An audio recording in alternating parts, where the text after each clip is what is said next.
ವರ್ಷದಂತೆ ಈ ವರ್ಷವೂ ದಸರಾ ಹಬ್ಬದ ಅಂಗವಾಗಿ ಅಕ್ಟೋಬರ್ 12ರಂದು 1:30ರಿಂದ ಸಂಜೆ 6 ಗಂಟೆಯವರೆಗೆ ನಗರಸಭೆ ಕಚೇರಿಯಿಂದ ಮಾಣಿಕ್ ಪ್ರಭು ದೇವಸ್ಥಾನದವರೆಗೆ ಅದ್ದೂರಿಯಾಗಿ ಮೆರವಣಿಗೆ ನಡೆಸಲಾಗುತ್ತದೆ ಎಂದು ನಗರಸಭೆ ಪೌರಾಯುಕ್ತ ಗುರುಸಿದ್ದಯ್ಯ ಹಿರೇಮಠ ಹೇಳಿದರು. ನಗರದ ನಗರಸಭೆ ಕಚೇರಿ ಸಭಾಂಗಣದಲ್ಲಿ ದಸರಾ ಹಬ್ಬ ಆಚರಣೆ ಕುರಿತು ಹಮ್ಮಿಕೊಂಡ ಪೂರ್ವಭಾವಿ ಸಭೆಯಲ್ಲಿ ಮಾತನಾಡಿದರು. ಪ್ರತಿ ವರ್ಷ ದಸರಾ ಹಬ್ಬವನ್ನು ಸಡಗರ ಸಂಭ್ರಮದಿಂದ ಆಚರಿಸಲಾಗುತ್ತಿದ್ದು, ಈ ಬಾರಿಯೂ ವಿಶೇಷವಾಗಿ ಆಚರಿಸಲು ತೀರ್ಮಾನಿಸಲಾಗಿದೆ. ನಾಡದೇವಿ ಮಾತೆಯ ಭಾವಚಿತ್ರದ ಮೆರವಣಿಗೆ ನಗರಸಭೆಯಿಂದ ಆರಂಭವಾಗಿ ಮಾಣಿಕ್ ಪ್ರಭು ದೇವಸ್ಥಾನದವರೆಗೆ ನಡೆಸಲಾಗುತ್ತದೆ ಹಾಗೂ ಅಲ್ಲಿಂದ ವಿಶೇಷ ಪೂಜೆ ಮಾಡಲಾಗುತ್ತದೆ ಎಂದರು. ಮೆರವಣಿಗೆಯಲ್ಲಿ ವಿವಿಧ ತರಹದ 15 ಕಲಾ ತಂಡಗಳು ಪ್ಲಾಸ್ಟಿಕ್ ನಿಷೇಧದ ಕುರಿತು ಜಾಗೃತಿ, ಫ್ಲೆಕ್ಸ್, ಬ್ಯಾನರ್ ನಿಷೇಧ ಮಾಡಬೇಕು, ಸಾರ್ವಜನಿಕ ಪ್ರಕಟಣೆ ಹೊರಡಿಸಲಾಗುತ್ತದೆ ಎಂದರು. ದಿನಾಂಕ 12 ಅಕ್ಟೋಬರ್ 2024ರಂದು ರಾಯಚೂರು ನಗರಸಭೆಯ ವತಿಯಿಂದ ದಸರಾ ಹಬ್ಬ, ನಾಡದೇವಿ ದಸರಾ ಹಬ್ಬದ ಕುರಿತು ಒಂದು ಪೂರ್ವಭಾವಿ ಸಭೆಯನ್ನು ನಮ್ಮ ನಗರಸಭೆಯ ಅಧ್ಯಕ್ಷರು ಮತ್ತು ಉಪಾಧ್ಯಕ್ಷರ ನೇತೃತ್ವದಲ್ಲಿ ಹಮ್ಮಿಕೊಂಡಿದ್ದು, ಈ ಸಭೆಯಲ್ಲಿ ಎಲ್ಲ ಗೌರವಾನ್ವಿತ ನಗರಸಭೆಯ ಸದಸ್ಯರು, ವಿವಿಧ ಸಂಘಟನೆಗಳು ಮತ್ತು ಕನ್ನಡ ಸಾಹಿತ್ಯ ಪರಿಷತ್ತು ಮತ್ತು ಎಲ್ಲ ಇಲಾಖೆಗಳ ಅಧಿಕಾರಿಗಳು ಮತ್ತು ಸಾರ್ವಜನಿಕರು ಕೂಡ ಭಾಗವಹಿಸಿದ್ದು, ನಮಗೆ ಹೋದ ವರ್ಷ ಏನು ಮಾಡಿದ್ದೀವಿ ಅದಕ್ಕಿಂತ ಈ ಸಲ ಹೆಚ್ಚಿನ ರೀತಿಯಲ್ಲಿ ನಾವು ದಸರಾ ಹಬ್ಬವನ್ನು ವಿಜೃಂಭಣೆಯನ್ನು ಆಚರಿಸೋದಕ್ಕೆ ಈ ಸಭೆ ತೀರ್ಮಾನವನ್ನು ಮಾಡಿದೆ ಅಂತ ನಾನು ಈ ಮೂಲಕ ತಿಳಿಸ್ತೇನೆ. ಹಿರಿಯ ಸದಸ್ಯ ಜಯಣ್ಣ ಮಾತನಾಡಿ, ಮೆರವಣಿಗೆಯಲ್ಲಿ ಸ್ಥಳೀಯ ಕಲಾವಿದರನ್ನು ಸೇರಿಸಿ ಅದ್ದೂರಿ ಮೆರವಣಿಗೆ ಮಾಡಬೇಕು. ನಗರಸಭೆಯಲ್ಲಿ ಹಬ್ಬದ ಸಂದರ್ಭದಲ್ಲಿ ಯಾವುದೇ ಬ್ಯಾನರ್, ಫ್ಲೆಕ್ಸ್ ಬಳಕೆ ಮಾಡಬಾರದು, ಬ್ಯಾನ್ ಮಾಡಬೇಕು. ಪರಿಸರದ ಸಂರಕ್ಷಣೆಗೆ ಒತ್ತು ನೀಡಬೇಕು. ಯುವ ಪೀಳಿಗೆಗೆ ಸಂದೇಶ ನೀಡಬೇಕು. ಸಾಹಿತ್ಯ ಪರಿಷತ್, ಕೋಟೆ ಸಮಿತಿ ಸೇರಿದಂತೆ ಇತರೆ ಸಮಿತಿಗಳು ಪಟ್ಟಿ ನೀಡಿ ಅದರಂತೆ ಪರಿಶೀಲನೆ ಮಾಡಿ ಕಾರ್ಯಕ್ರಮ ರೂಪಿಸಲಾಗುತ್ತದೆ ಎಂದರು. ಹಿಂದೆಯೂ ಸಹ ಅದ್ದೂರಿಯಾಗಿ ಕಾರ್ಯಕ್ರಮ ಮಾಡಲಾಗಿತ್ತು. ಈ ಬಾರಿಯೂ ಹೆಚ್ಚು ಕಾರ್ಯಕ್ರಮ ಮಾಡುವುದರ ಜೊತೆಗೆ ಎಲ್ಲರೂ ಭಾಗವಹಿಸುವಂತೆ ಮಾಡಬೇಕಿದೆ. ಸಾಕಷ್ಟು ಜನರು ಹಬ್ಬಕ್ಕಾಗಿ ಬೇರೆ ಕಡೆ ತೆರಳುತ್ತಾರೆ. ಭಾಗವಹಿಸುವಿಕೆ ಕಡಿಮೆ ಇದೆ. ಎಲ್ಲರೂ ಜವಾಬ್ದಾರಿ ವಹಿಸಿಕೊಳ್ಳಬೇಕು ಎಂದು ತಿಳಿಸಿದರು.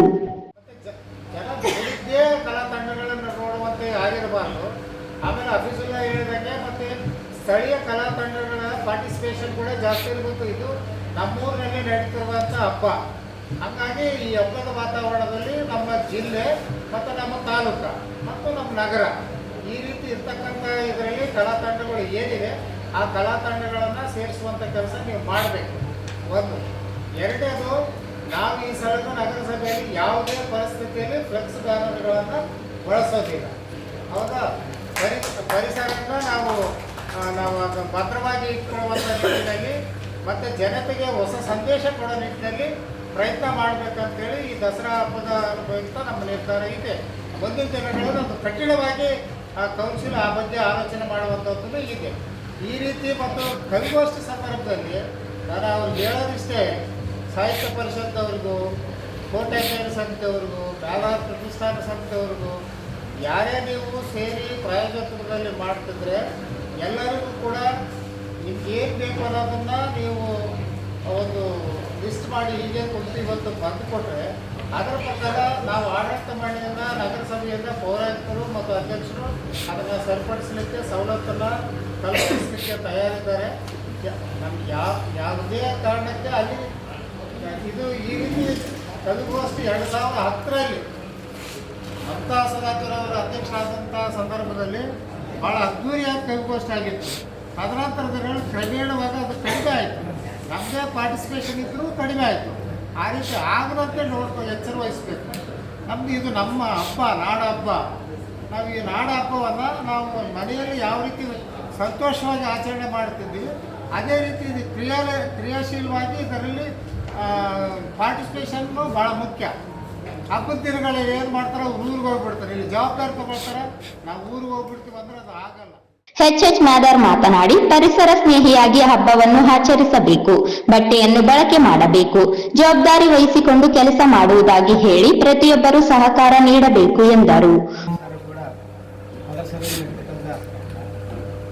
ದಸರಾ ಕಾರ್ಯಕ್ರಮದಲ್ಲಿ ಜಯಂತ್ ಸರ್ ಹೇಳಿದಂಗೆ ಈ ಪರಿಸರ ಸ್ನೇಹಿ ಉದ್ದೇಶ ಇಟ್ಕೊಂಡು ಫ್ಲೆಕ್ಸ್ ಬ್ಯಾನರ್ ಬದಲಾಗಿ ಬಟ್ಟೆಯಿಂದ ಬ್ಯಾನರ್ ಮಾಡೋದು ಭಾಳ ಒಳ್ಳೆಯದು.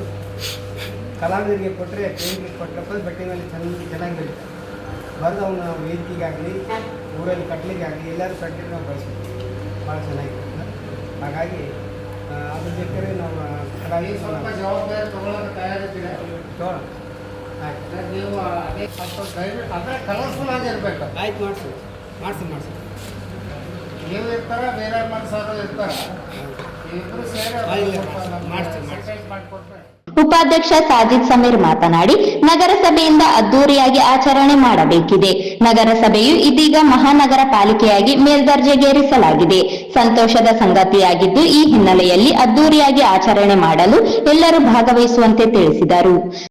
एक म्यूनसिपालिटी मीटिंग रखे जो दशहरा के वास्ते, जो 12 तारीख के दिन जो दशहरा का जो हर साल जो जुलूस निकलता म्यूनसिपालिटी से होते हुए माणिक प्रभु गुड़ी के लिए, उसके लिए किस टाइप करना, अच्छे से अच्छा करना, ग्रैंड करना, क्योंकि पहली बार जो है ना कॉरपोरेशन डिक्लेयर हुआ है, उस खुशी को दशहरे में जैसा कि रामायण में जो राम का ये होने की बात करे थे, उस तरह इस टाइम इससे ग्रैंड करना बोलते हैं.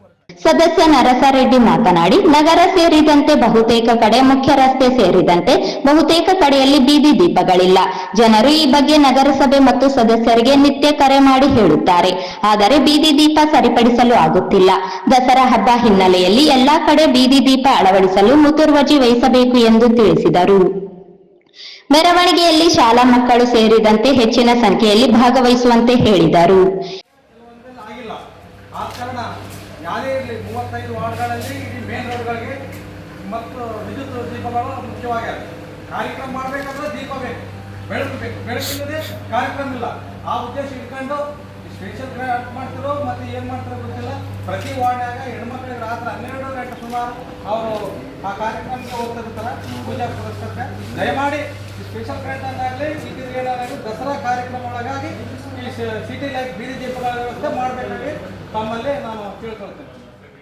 ಈ ಸಂದರ್ಭದಲ್ಲಿ ನಗರಸಭೆ ಅಧ್ಯಕ್ಷೆ ನರಸಮ್ಮ ನರಸಿಂಹಲು ಮಾಡಗಿರಿ, ಸದಸ್ಯರಾದ ಶ್ರೀನಿವಾಸ್ ರೆಡ್ಡಿ, ನಾಗರಾಜ್, ಶಶಿರಾಜ್, ಹಫೀಜುಲ್ಲಾ, ಕನ್ನಡ ಸಾಹಿತ್ಯ ಪರಿಷತ್ ತಾಲೂಕು ಅಧ್ಯಕ್ಷ ವೆಂಕಟೇಶ್ ಬೇವಿನ ಬೆಂಚಿ, ನರಸಿಂಹಲು ಮಾಡಗಿರಿ ಸೇರಿದಂತೆ ಅನೇಕರಿದ್ದರು.